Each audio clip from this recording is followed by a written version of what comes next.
There's just so much. You're listening to a Mamamia podcast. Mamamia acknowledges the traditional owners of land and waters that this podcast is recorded on. Hello and welcome to Mamamia Out Loud. It's what women are actually talking about on Monday, the 29th of July. I'm Holly Wainwright. I'm Leah Freedman, recording from home because I have a cough. And I'm Jessie Stevens. And Out Louders, at the end of this episode, we are going to announce the Out Louder, let's just call it our favourite Out Louder, who sent in a photo of them listening. We wanted to see where you were listening, and it was one of the most incredible responses. So we're going to tell you at the end of the episode. We love all of you Out Louders though, right? Like, Jessie has favourites, but not all of us do. Mia likes to rank people, so I think Mia's probably ranking them Look, on as the well. top of the leaderboard, someone has to be there. I know. Oh gosh, what an amazing prize. On the show today, Queen Celine, a spicy threesome, a sprinkling of religious outrage, a man who's lost his job, and the coolest 14-year-old in the country. It's our Olympic Vibes Roundup. Also, what happened when Trump's running mate came for Jennifer Aniston, and a journalist travelled to Ballerina Farm for an audience with the Queen of the Tradwives and came away talking about her husband instead. But first, Jessie Stevens. All good vibes. Great flight. What a great time. From a controversial opening ceremony to a commentator fired for a throwaway remark, it's time to discuss what we shall be referring to as Olympic vibes. This isn't about the medal tally, although today it's a little bit about the medal tally because this is the only moment in which Australia is winning because the swimming is happening. Mm-hmm. And so we're at the top. And then after that, we stop looking at the medal tally. But this is about the stories that have captured our attention this weekend. We must begin with the most bizarre, unhinged opening ceremony in living memory. Yeah, it really was. It was the first opening ceremony ever to take place outside a stadium. Ambitious, it was ambitious. Athletes were paraded in boats down the River Seine. There was an armed police officer for every civilian on the streets of Paris to give you a sense of the scale of the operation. Thomas Joly, the creative director of the ceremony, said he wanted to challenge and play with French cliché, which he absolutely did with a version of the can-can that DCC cheerleaders would have had a heart attack over. They did do the jump splits though, did you notice? They did. I have feedback. I do too. I've got some thoughts about the can-can and the jump splits. Well, apparently they were purposefully uncoordinated because they were mocking the audience, us, over our expectations of French culture. It was ironic. There was a Lady Gaga. Why was Lady Gaga just on some random steps in a park, like leading down to a park? Pre-recorded. It was pre-recorded I too. think you could tell that quite a few bits of it were Yeah. pre-recorded. There was a headless Marie Antoinette. There were some ghosts. There were some minions. There was a threesome. There was a woman dressed as a croissant. There was a naked Were blue there man. minions? At one point I looked up the and I was Minions like, was what a is low light. Yeah, I was so lost. So I know we're going to be talking about it in a sec about the difficulty of knowing how to watch and where to watch and when to watch.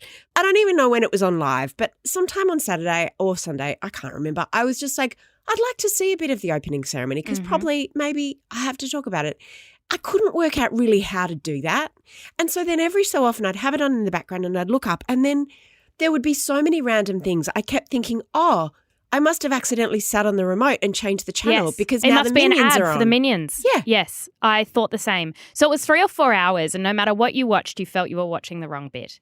But the blue man upset Elon Musk, amongst others, because of the scene that resembled The Last Supper, and it included drag queens. But it turns out this was a misunderstanding. The scene was actually a representation of an event called the Feast of Dionysus, the Greek god of festivity and feasting. Obviously. Oh, see, I missed this bit completely. Yeah. Then, of course, Calm down, everybody. there was the Celine Dion who delivered her first performance since the world learned of her diagnosis with stiff person syndrome. She was on the Eiffel Tower, which was then lit up and lights were projected all over the city.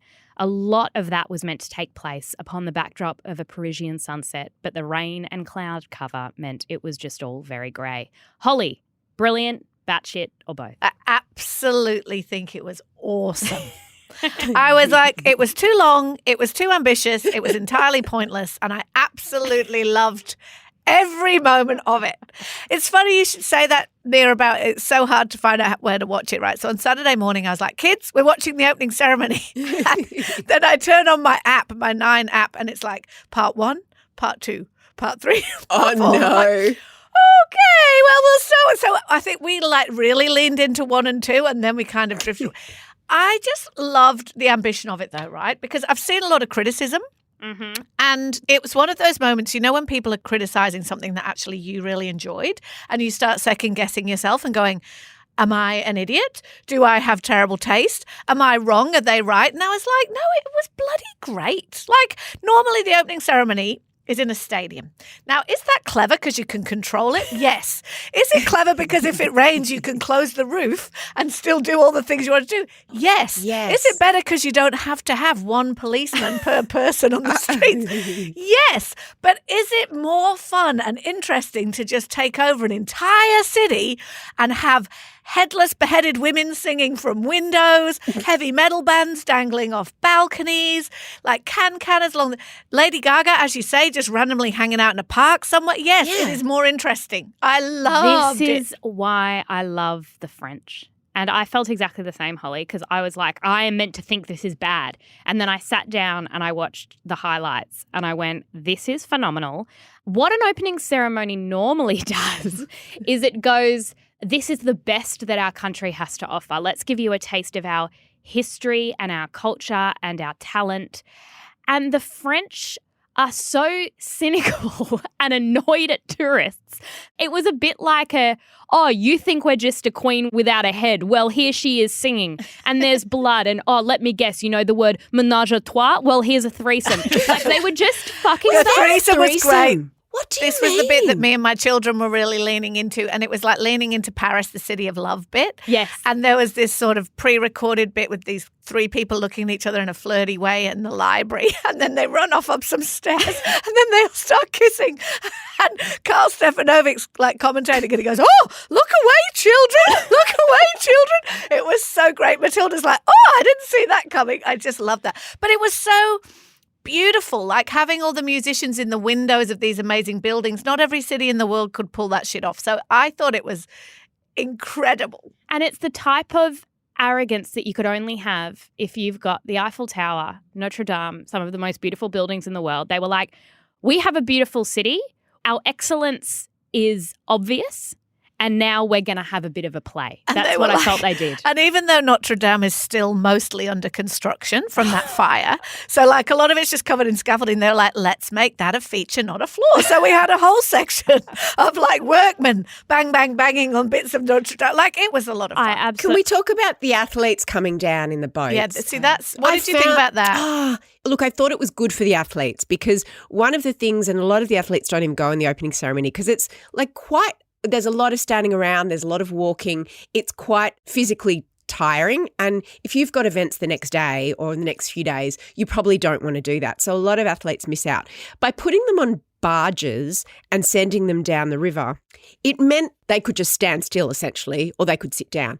So it was good for the athletes. But what was not so great to watch, one of my favourite things is watching them come in. I love looking at the uniforms of the different countries. I love also just being able to sort of see the faces and the different, like some of the countries it's really moving when there's not many people. A lot of the countries were like jammed in with many countries. And some were on tiny little tugboats because there were only 3 of them. And you just think, wow, like what they've endured to get there. But it was all undercut a little bit by, it seemed like, if you live in Sydney, you'll know the phenomenon of like party boats on the harbour where everyone's just like on a hen's night or on a bucks and it's like, "Whoa!" And it had a bit of that vibe to it. So, and it was also pouring with rain. It was a bit shambolic, but I didn't hate that bit. The rain meant we couldn't see the uniforms properly, which was a shame because a lot of effort goes into the uniforms. But it was incoherent and it also felt like a New Year's Eve fireworks display. It felt very that, where you don't know where to look. And also a bit of a school rocker Stedford. I do agree with that. I've seen some criticism that says it didn't put the athletes at centre stage, which normally, as the athletes are all in the middle there, they are. As the rain got heavier and heavier and everything just got stranger and stranger and you could see the athletes were like trying not to pull on those see-through ponchos that we all wear at the football, but then they were just like, bugger it, we've got to. And then there's some poor woman trying to deliver an aria on the roof of a building and it's pelting with rain so hard and she's...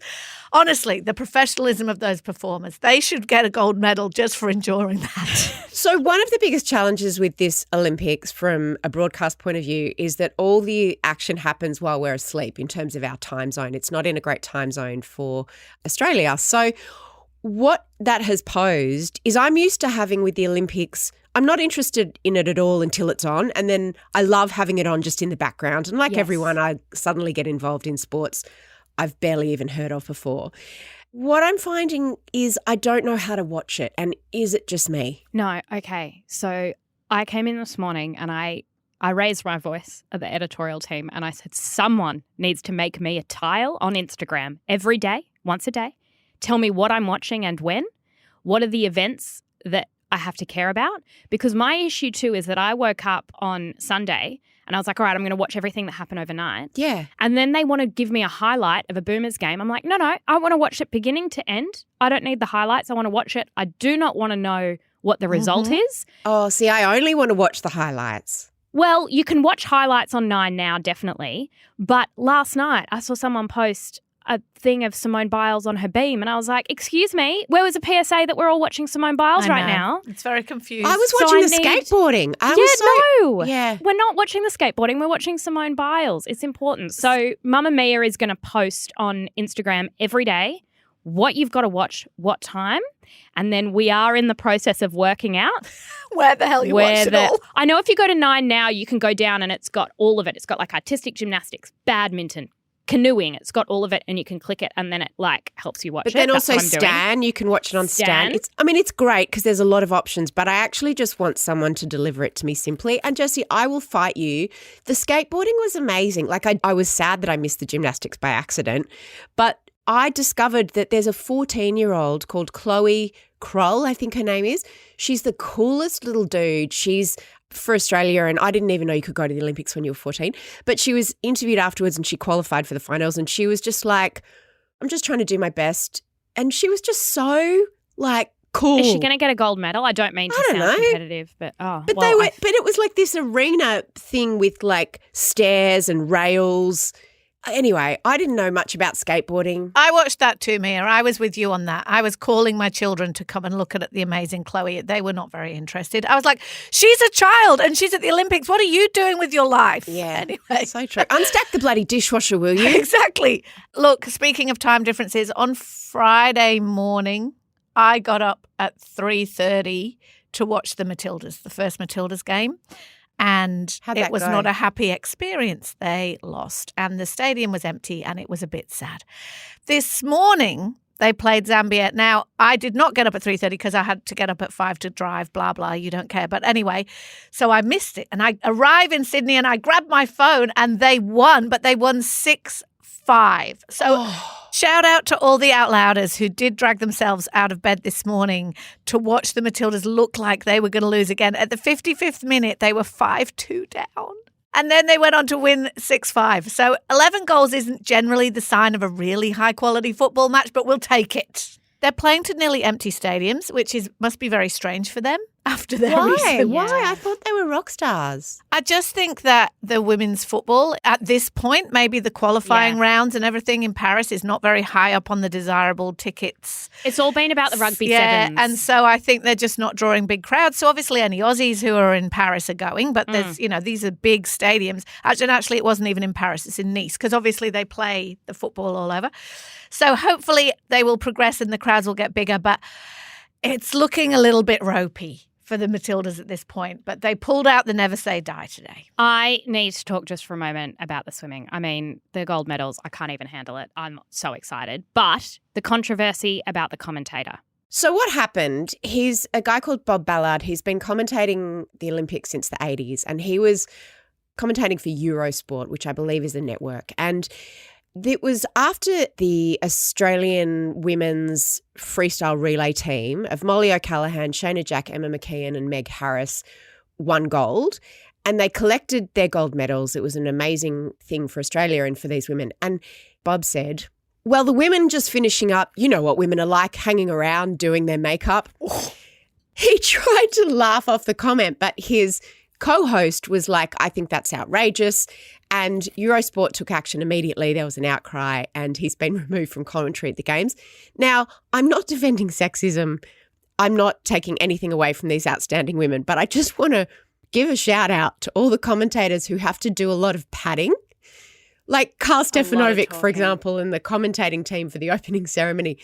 I was watching this beginning of the swimming and before they came out, but they'd crossed live, and the commentators were saying something like, and the Olympic pool, and they had a couple of facts in front of them, and they said, it's got everything you need to swim really fast.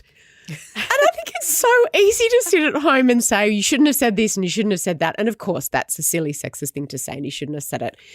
But it is very hard to just waffle when you are live. But he revealed something about himself with that choice of padding, didn't he, that guy? Yeah, the implication was that these women are vain and that they want to be pretty on the podium, which is reductive and unfair. But look, it was an accident, and I really liked that the commentator called it out on the spot. But I must say, I was watching the gymnastics last night, and Simone Biles did God knows what she did on the vault. Yeah. And the commentator just went, you can't do that. It's a pike and the distance, and couldn't get the words out fast enough. And then they went to a floor routine and the commentators were silent because it was really average, and they just get to the end and they go, and that was lovely. And I was like, it must be really hard. It must be really hard. I mean, not as hard as what the athletes are doing, let's be honest. No, it's true. And look, if you want to keep up to date with how the Aussies are doing in Paris, tune in to our twice daily news podcast, The Quickie. They'll give you the headlines. But also look out for that tile on Mamamia. I'm also going to share it because I desperately need to know what I should be watching. Mamamia out loud! If Jennifer Aniston getting into a fight with a dude running for vice president was not on your bingo card for 2024 or ever, same and welcome. Woot. Let's briefly unpack how the hell this happened. An interview with US Senator J.D. Vance from 2021 resurfaced last week after he was named as Donald Trump's Republican running mate in the US election. Now, we spoke about him a little bit last week. He's the guy who's suggested that Americans with children should get more voting rights, like 2 for 1, versus those without children. And he also thinks that nobody should ever be able to get an abortion. He's that guy. So in this interview, he had a few choice words to say about Kamala Harris, and the clip has gone viral. Here's exactly what he said in his own ridiculous words. We're effectively run in this country via the Democrats, via our corporate oligarchs, by a bunch of childless cat ladies who are miserable at their own lives and the choices that they've made, and so they want to make the rest of the country miserable too. And it's just a basic fact. You look at Kamala Harris, Pete Buttigieg, AOC, the entire future of the Democrats is controlled by people without children. And how does it make any sense that we've turned our country over to people who don't really have a direct stake in it? Thank God that JD is bringing the facts to the conversation here. He is. All the people without children, please just leave the chat immediately. Now, the very loud sound you hear is millions of women clapping back at a vice presidential candidate who just insulted every woman without children and every woman who owns a cat, as well as the Venn diagram where those two things meet. Jennifer Aniston, who is a known dog lover but is also someone who doesn't have children, she did something very out of character and responded on Instagram. She reposted his remarks and then she added her own, and she said, "I truly can't believe this is coming from a potential VP of the United States. All I can say is, Mr. Vance, I pray that your daughter is fortunate enough to bear children of her own one day. I hope she will not need to turn to IVF as a second option because you are trying to take that away from her too." She's referring there to the fact that a lot of Republicans are trying to get IVF and even contraception banned as part of their attempts to completely roll back all kind of reproductive rights for women. Holly, what was your thought when you saw that she'd clapped back at JD Vance? Because she's very studiously apolitical, Jennifer Aniston. Well, it showed just how much this stung, right? I mean, the thing is about JD Vance, in a way, I wish that she hadn't, because I just think we shouldn't even really, his comments are so ridiculous. When he made that statement, and I know it was a few years ago, but not that long, 3 years is not that long, and he presents them as facts. He's not only insulting women without children, he's insulting everybody who doesn't have children. And specifically, there's Pete Buttigieg is a man, right? And he was in that list of people who he thinks are running the Democratic Party, who he then threw it in as a cat lady. He's a gay man, so maybe that qualifies him in Vance's world. He's a gay man who actually has two children. children. Yes, but he didn't at the time Vance made that remark. But still, these are not facts in any shape or form. There are plenty of high-profile Democrats who do have children. And let's not forget that when high-profile women who do have children achieve public office, then we worry about where their children are. So, there's a whole lot there to unpack. What's also interesting is that Kamala Harris, of course, has 2 adult stepchildren. They have been her stepchildren for many years. She's married to a man named Doug Antonoff. And those children came out and said, how can anyone be called childless when they've got 2 little cuties like us? I love my 3 parents. And even the biological mother of those 2 kids came out and gave a tribute to Kamala and said what an amazing parent she is to their children. Just to go back to Jennifer Aniston for a second, JD Vance then clapped back at her clapback and gave an interview to Megyn Kelly, who you may remember is an American sort of very conservative commentator.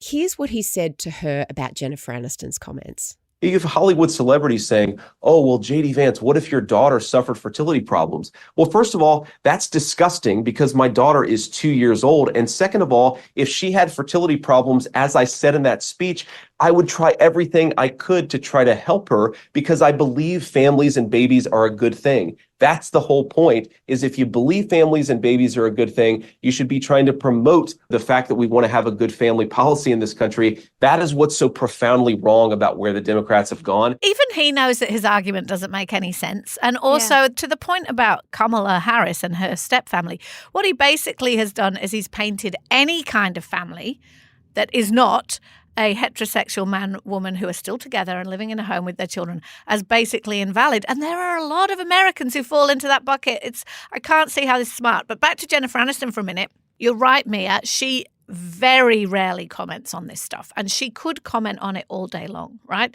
She is a Generation X icon with an Instagram account. People are very interested in her status around children, and they have been for 30 years. So she could talk about this all day. And the fact that she sort of came out and said this just shows how incensed she was. Now a whole lot of other prominent women who don't have children are coming out too and talking about it, which I think is brilliant. But there's a part of me that wishes that we weren't giving this man any credit. Yeah, but then I suppose when he's the vice president and potentially in charge of drafting policy, then we do have to pay attention to what he's saying.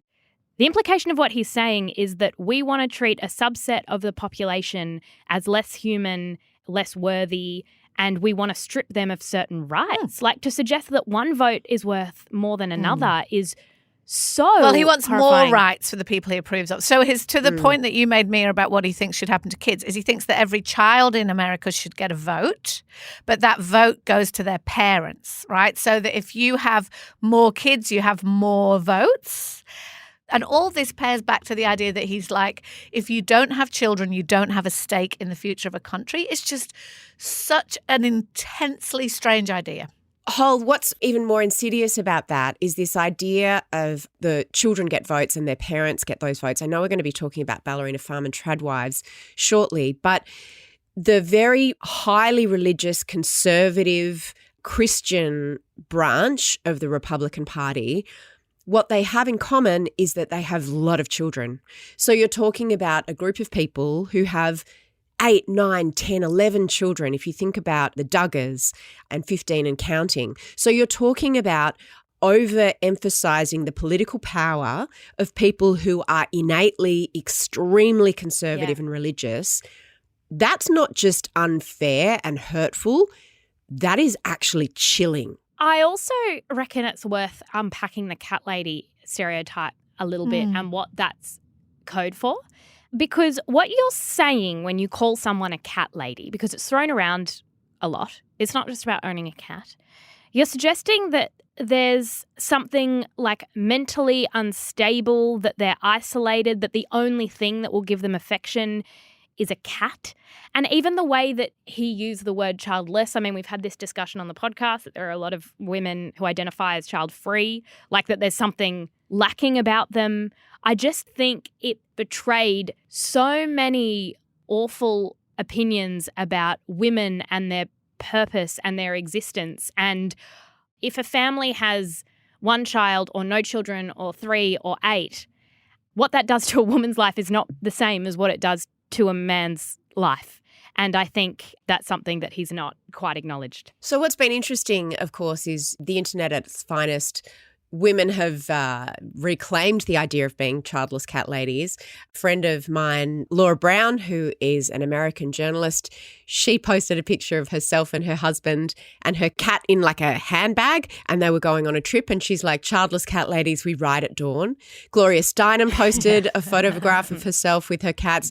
If childless cat ladies had a queen, it would undoubtedly be Taylor Swift. She's a known lover of cats and is often poked by the conservative right as being a bad role model because she doesn't have children. I don't think she's said anything yet, but if you're looking at who the women are who have cats and not children, it's a pretty impressive group to be part of. Want unlimited Out Loud access? We drop episodes every Tuesday and Thursday exclusively for Mamamia subscribers. Follow the link in the show notes to get us in your ears 5 days a week. And a huge thank you to all our current subscribers. A journalist travelled to Utah to meet Hannah Nealman, the face of Ballerina Farm and the supposed queen of the tradwives. And the reporter discovered a rather unsurprising truth. It's really, really hard to have an uninterrupted conversation with a mother of 8 children under 12.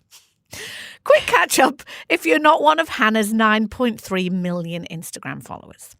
She lives on a ranch and a dairy farm in rural Utah with her husband Daniel and their many small children. She's a Mormon and so is he, and Hannah is a former ballerina who left Utah to study in New York City before she married Daniel and made her way back there. She's also beauty queen gorgeous. In fact, she is a beauty queen. She's competed in the Mrs. World pageant. And you might remember us talking about her when she did just that, just 12 days after her 8th home birth. She's a phenomenon. And it's worth noting that she's also the face of a business. Ballerina Farm sells things. On her latest post, for example, she intros us to some of the new products that we can buy from her, including a raw milk bottle, which is handy if you've got some raw milk lying around, chocolate chip cookies, sourdough cookies, you can buy flour, you can buy candles, you can get a weekly delivery box of goodies, you can buy enamel cups and salt and wholesome farmy goodies from Ballerina Farm. And meat. And that explains why, the fact that they're just launching this new dairy arm of their business, she and Daniel hosted an English journalist from the Sunday Times at Ballerina Farm for a profile piece recently. Megan Agnew lives in New York City and she travelled to Utah to meet the Nealmans. The resulting piece that she wrote has gone absolutely viral. Here are a few top-line takeaways from what she found at Ballerina Farm. She can't seem to get Hannah on her own. Every time she tries, Daniel takes her off to show her a new irrigation ditch. He's like, come look at the dairy. And she's like, I really came to interview your wife. And he's like, no. She's just making lunch for the kiddies. Come and look at our new barn. They insist that they are joint CEOs of Ballerina Farm and that they split things in a very 50-50 way. Here's a little grab of him saying exactly that. We obviously have a lot of kids, so we have a lot of responsibilities. I take care of more of the ranch side of things. Hannah takes care of more of the marketing, a lot of the products that we work on, product development. And so we have defined roles in some things, but we also share so many roles. Yeah. And especially with parenting. I mean, we're very 50-50. Hannah does more. I do as much as I can. Well, especially because the kids are homeschooled and both of us are at home every day. And so we're able to share a lot of that. Agnew found that actually it was hard to get Hannah to talk at all because Daniel, as you would notice from that grab, did quite a lot of the talking. She also came away saying that she thought this 50-50 co-CEOs thing was disingenuous. After spending a day with them, she decided that the reason that they lived the way they do is because Daniel wanted to. She wrote, Daniel wanted to live in the Great Western Wilds, so they did. He wanted a farm, so they do. He likes date nights once a week, so they go. They have a babysitter on those evenings. He didn't want nannies in the house, so there aren't any. The only space earmarked to be Nealman's own, a small barn she wanted to convert into a ballet studio, ended up becoming this kid's schoolroom. One of the most memorable things that Megan wrote is that when she asked Hannah about her 8 home births, Hannah actually says that one of them was in hospital and that Daniel wasn't there and she got to have an epidural and it was great. What did we take from the viral Ballerina Farm piece? Jessie Stevens. I do not share in the fascination with the tradwife phenomena, which I acknowledge is everywhere and people are talking about it. I feel that Hannah Nealman should be able to live her life exactly as she wants to. Of course. And if she's on a farm with her 8 babies, then good on her. She's made a series of decisions that, by all accounts, she's happy with. And what I felt reading this, and I was not alone in this response, is that the journalist had a position before she met Nealman. She projected a lot onto Nealman throughout this profile piece. Did you detect snark? A little bit of snark. So there was even like the comment about I can't get an answer out of her without being corrected, interrupted or answered by either her husband or a child. She seemed incredibly irritated by the children the entire time. If you're going to come to someone's house and they have 8 children, then probably there is going to be a noise next to your tape recorder. 100%. And to me, that actually betrayed her own beliefs about what it is to be a woman. She seemed frustrated by this woman who had a lot of kids, by a woman who had given up, even the term given up, like the ballet thing. She was pursuing the ballet thing as a potential career and then she fell pregnant and then obviously has moved to this farm and had all of these babies. In Nealman's own words, that's not conveyed as a tragedy. That's not something that she's losing sleep over thinking, I would have loved to do that. But the way that the profile was angled was sort of like, look at what she could have done and instead she's just in this farm being held hostage by her husband. Like I felt as though that was the tone. And then as she was writing about other tradwives, she said, one of the most influential tradwives is Nara Smith, a 22-year-old Mormon model who talks in a voice so soft she sounds as though she has been brainwashed by a cult and is constantly pregnant and draining something fermented through muslin. The snark is unnecessary. This divide between women who decide to stay at home with their kids and women who decide to go to work is holding all women back. But it's not that simple. Hannah's at work. Hannah's working her ass off. Oh, absolutely. Absolutely. And I thought that was a really important distinction that actually I don't think Hannah is a tradwife and she's been put in this group. It kind of represents this thing we do where every woman's choice is somehow a criticism of us and our own lives. And I find it irritating. I hear what you're saying. A couple of things about the journalist, because I thought the profile was really interesting and it made me nostalgic for these profile pieces, which you don't usually get anymore.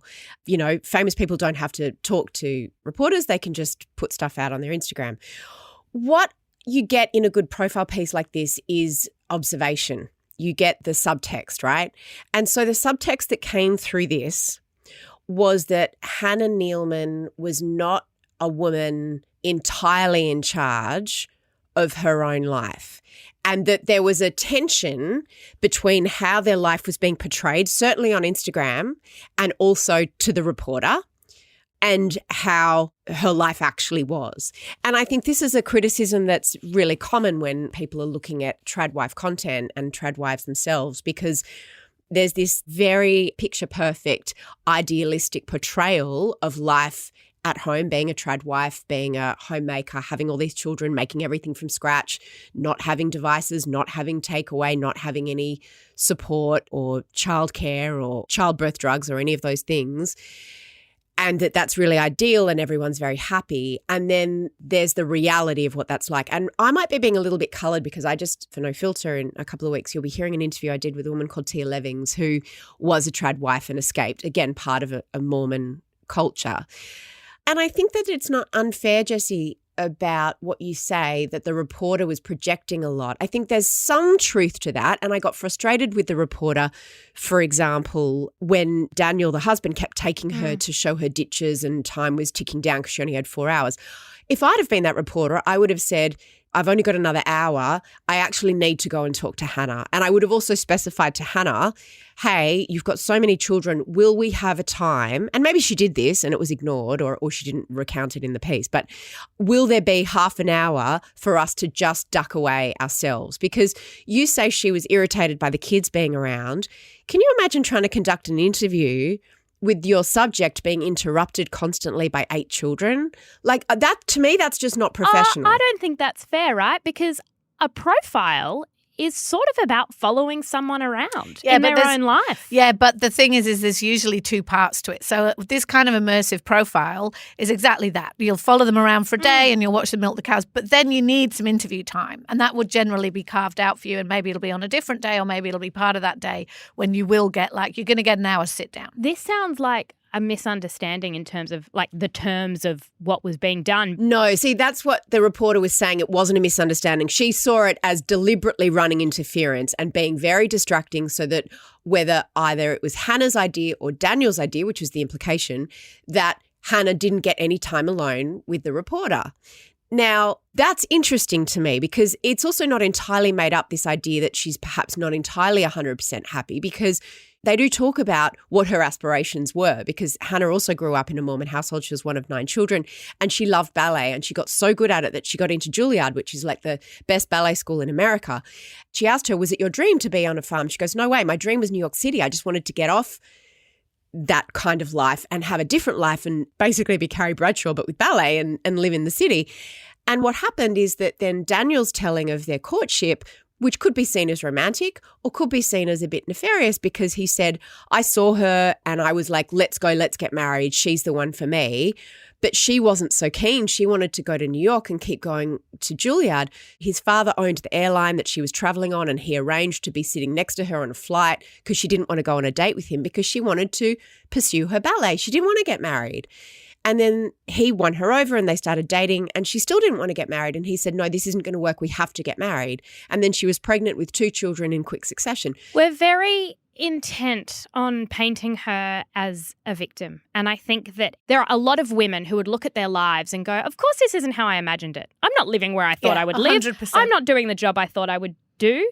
And my thing about observation in profiles is that those observations are not objective. They are subjective, and they are laced with the politics of whoever is doing the looking. And the issue with the media class and tradwives is the snark. Because if you are part of the media class, if you are us sitting here commentating, we are all at work right now and our children are not with us. So we have a certain set of politics that is... It's not politics. It's a reality. I think it is politics, though, because when these sorts of things are written or when we speak about these women, there is a put down that is making these women feel defensive, and then they present their lives on social media. And even you said, Mia, that, you know, they present it as idyllic and perfect.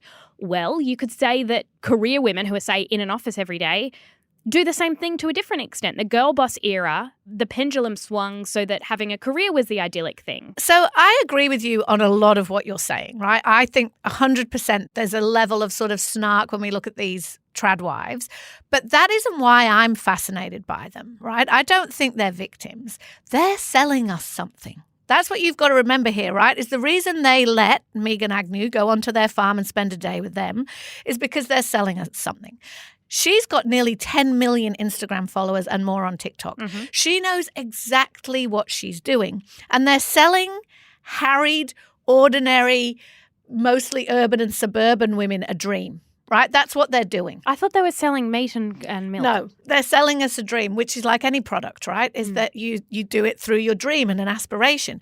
And I know that I love watching tradwife content. I could watch Ballerina Farm, my friend Hannah, and Nara ferment butter all day long, strain their buttermilk. They make everything from scratch.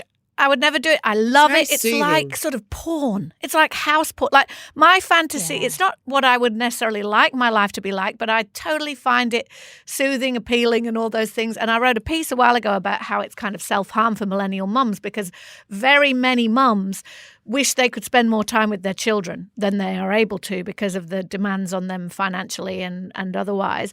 And so it seems like a dream, and they're selling us a dream, right? But the other thing that you can't ignore is that also they are political. They are being deeply political. It is impossible. Absolutely. I think you're absolutely right about Megan Agnew and other reporters, and probably myself when I write about tradwives, bringing my own baggage and a bit of snark to it. But they are also selling us something. And part of it is what they're actually selling us, the meat, the candles, the sponcon, and part of it is traditional family values that very much align with a particular political and religious agenda. So I think it's a little naive to be like, these women just want to be on the farm with their babies, and us bitter career women, our like crazy cat ladies, J.D. Vance's crazy cat ladies, or us like sort of heartless, my kids are in childcare since they were 6 months old people like me, we're just bitter and angry about it. I think it's actually much more complicated. I can watch it and see the multi-layered appeal of it, but I'm also very aware that there's a dog whistle in here. I think that it's pitting women against each other, and it's all just a big distraction, and we don't do it to men to the same degree. I'm not against them. Like, my fascination with tradwives has nothing to do with the women themselves, and like I think they're enemies of anything. I just think it's a fascinating phenomena that it's rising and that women are leaning into it so much. And I think it says a lot about what we sort of fantasize about. But then I also think, like a lot of fantasies, if you got it, and you really did have to do everything that your husband was telling you to do, and you did have to homeschool your kids and be with them 24/7, and you couldn't have a piece of toast unless you baked the bread and made the butter, you'd probably be like, take me back to the city tomorrow. Jessie, you use the term put down and also snark. I see it more as viewing this content and these women with suspicion and with a radar for hypocrisy.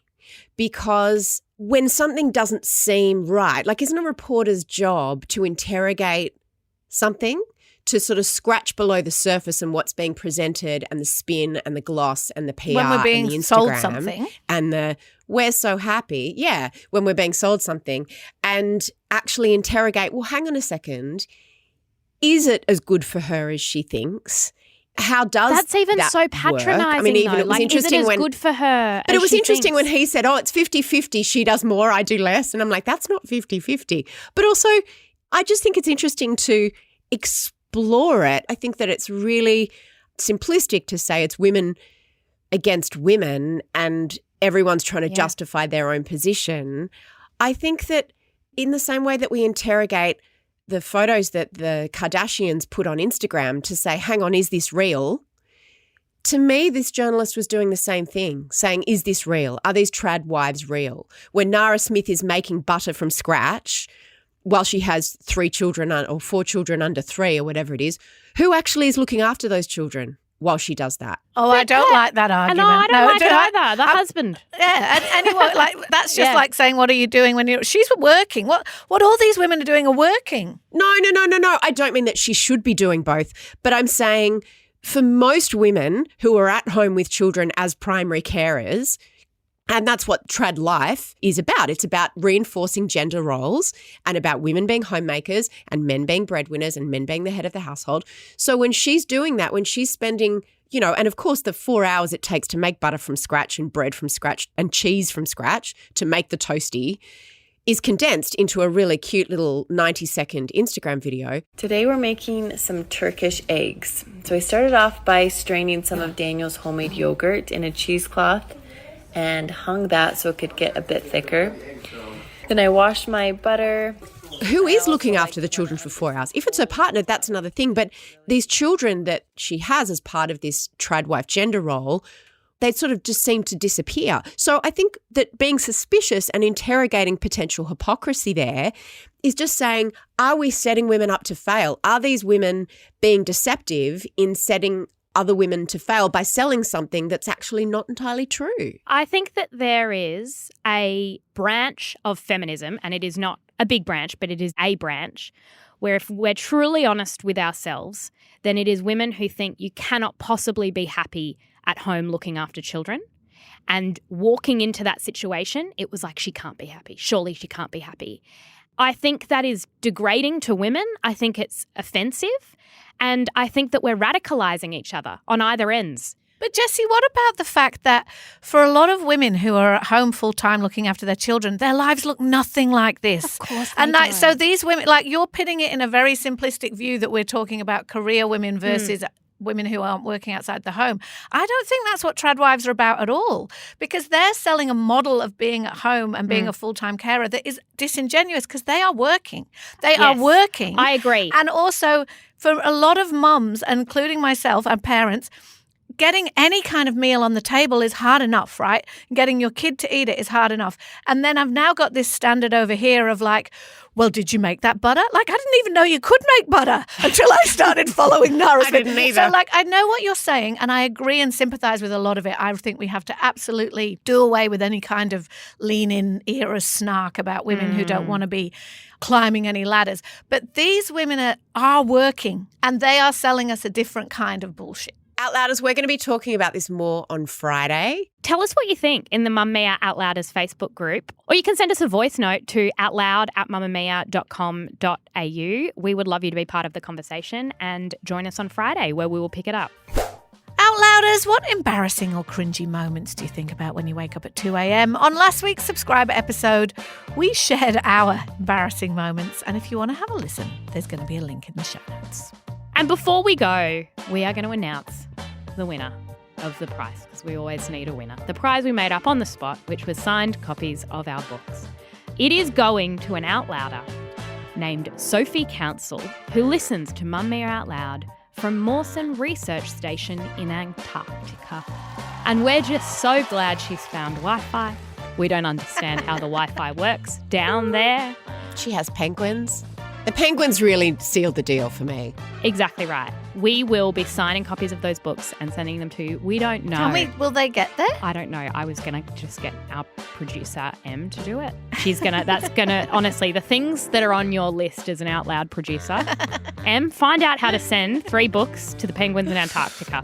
Thank you so much, Sophie. And thank you for everyone who shared. We are obsessed. You honestly have made us so happy looking at all the different places you're listening to Out Loud. We loved it. So many different places. Please don't stop tagging us. We love it. We've got more books. Please. If you think you can beat Antarctica, lady, or wherever you are, we just really want to see. So share a photo wherever you're listening. Tag Mamamia Out Loud. It honestly brings us so much joy. We had a lot of tractors. A lot of tractors. We love that. Thank you so much to you, Outlouders, for doing that and for listening to today's show, and of course to our fabulous team for putting it together. We will be back in your ears tomorrow. Bye. Shout out to any Mamamia subscribers listening. If you love the show and you want to support us, subscribing to Mamamia is the very best way to do it. There's a link in the episode description.